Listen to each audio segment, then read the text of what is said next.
My name is Sophia Carter, and I'm 28 years old. For 6 years, my father blocked my number.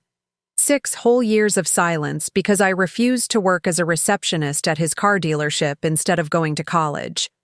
He told me I was wasting time on pointless dreams while my older brother Ryan managed 3 of Dad's luxury dealerships across Dallas. Ryan got a $70,000 BMW and a mansion at 25. I got blocked. Family dinners at Dakota's Steakhouse every Sunday.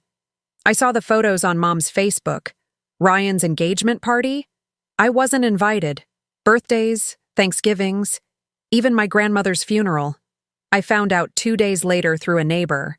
Then, one Tuesday morning, Dad's face went pale watching the morning news. He grabbed his phone, unblocked my number for the first time in 6 years, and called me 17 times in 1 hour.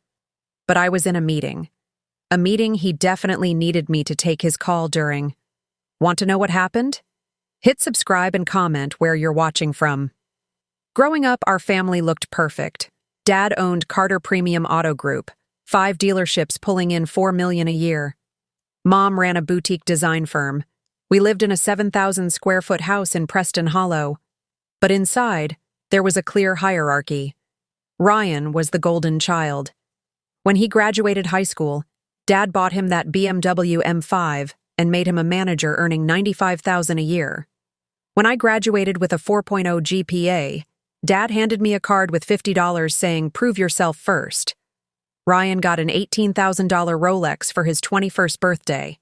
I got a $200 pearl necklace and a lecture about finding a husband. When Ryan wanted to study business at SMU, Dad paid $60,000 a year without hesitation. When I said I wanted to study digital media at community college, $3,000 a semester, Dad laughed and said girls don't need careers, just something to fill time until marriage.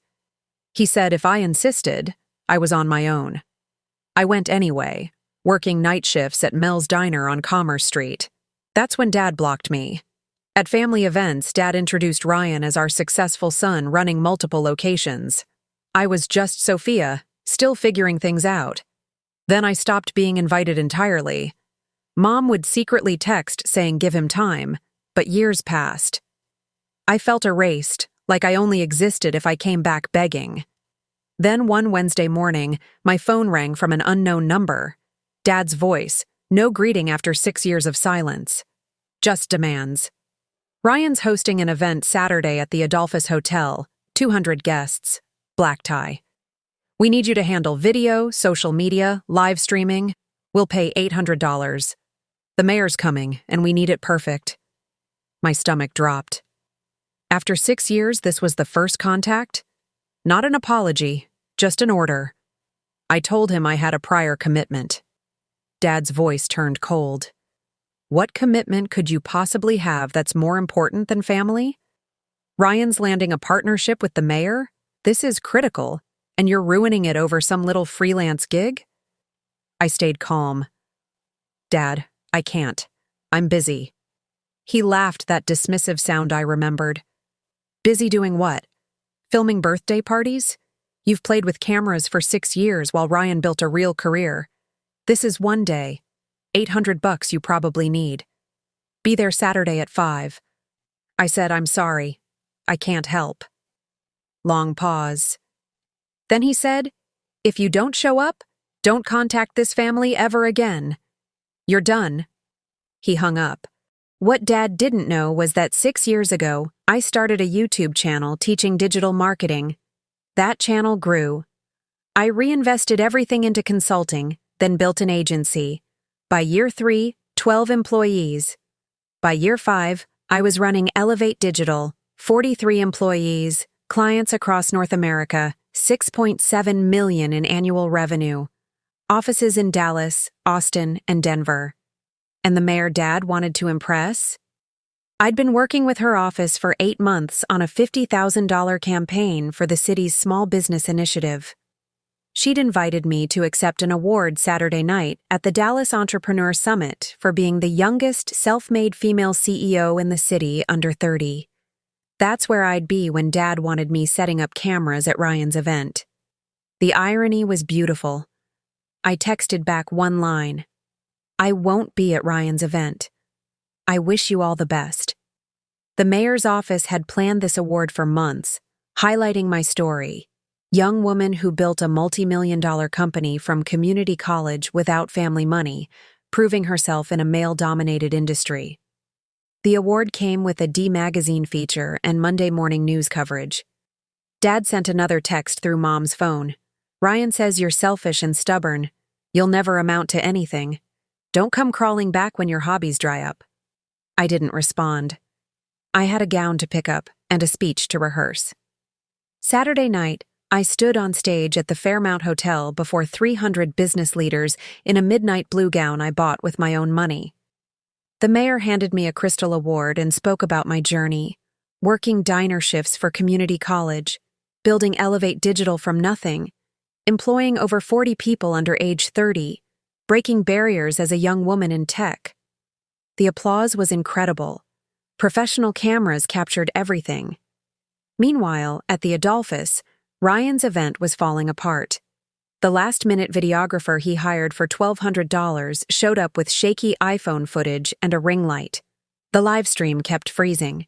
The mayor arrived, stayed 20 minutes, then left early. Her other commitment was my ceremony. Ryan made excuses all night. Dad complained loudly that his daughter was supposed to handle this but was unreliable as always, probably doing something frivolous, never had real direction or career. Multiple guests heard him. The mayor heard it before leaving. She didn't say anything, but she remembered. Monday morning, I was in my corner office when my assistant mentioned the mayor posted something. I checked Instagram. There I was on stage, holding the award. Her caption read, "Honored to celebrate Sophia Carter, founder of Elevate Digital, our youngest self-made female CEO under 30. She built this empire working night shifts through community college, without family wealth or connections, just determination and brilliance." Dallas. This is what homegrown success looks like.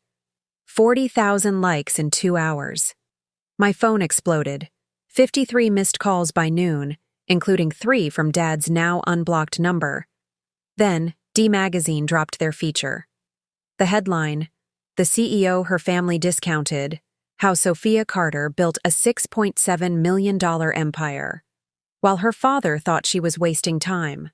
It detailed everything: the blocked number, missed events, Dad's dealership success, Ryan's handed career, my diner jobs, building Elevate in silence while dismissed as directionless. My quote, "Success doesn't need an audience while you're building it." By Tuesday, regional outlets picked it up. Morning shows wanted interviews. My LinkedIn gained 17,000 followers in 3 days. Dad's world was crumbling. Wednesday, the mayor's office declined Ryan's partnership proposal, saying they were moving in a different direction. No explanation, but the timing was clear. At Dad's country club, members asked if that Sophia Carter was his daughter, the one he'd called directionless. A real estate developer considering a $2 million investment in Ryan's project pulled out after reading the article, saying he didn't trust the family's judgment. Ryan lost a consulting client who moved their contract to Elevate Digital. Dad's reputation, built on being the successful patriarch with the golden son, shattered when people realized he'd erased the daughter who'd built something extraordinary from nothing. 4 months later, I agreed to meet Dad at a coffee shop in Bishop Arts District. I wore a tailored blazer and brought a document titled Terms for Rebuilding. Equal treatment and respect, public acknowledgement of wrongs, family therapy for 6 months, clear boundaries with consequences, no financial entanglement ever. Dad read it twice, hands shaking. Then he cried. Real tears. He said he'd been in therapy 6 weeks, that seeing my face on the news shattered him, forced him to confront his beliefs and cruelty. We're rebuilding slowly, on my terms, meeting bi-weekly with a counselor. Ryan apologized last month, admitted he'd been handed everything while I earned it all. Here's what I learned. Your worth isn't determined by who believes in you at the start. Success doesn't need permission from anyone. Being invisible for years doesn't mean you're not building something incredible. When your success becomes undeniable, you set the terms going forward. To anyone grinding while people doubt you, especially young women told to play small or wait for someone else to define your value, keep building anyway. Document your journey. Your results will speak louder than their dismissals ever could. Thanks for watching.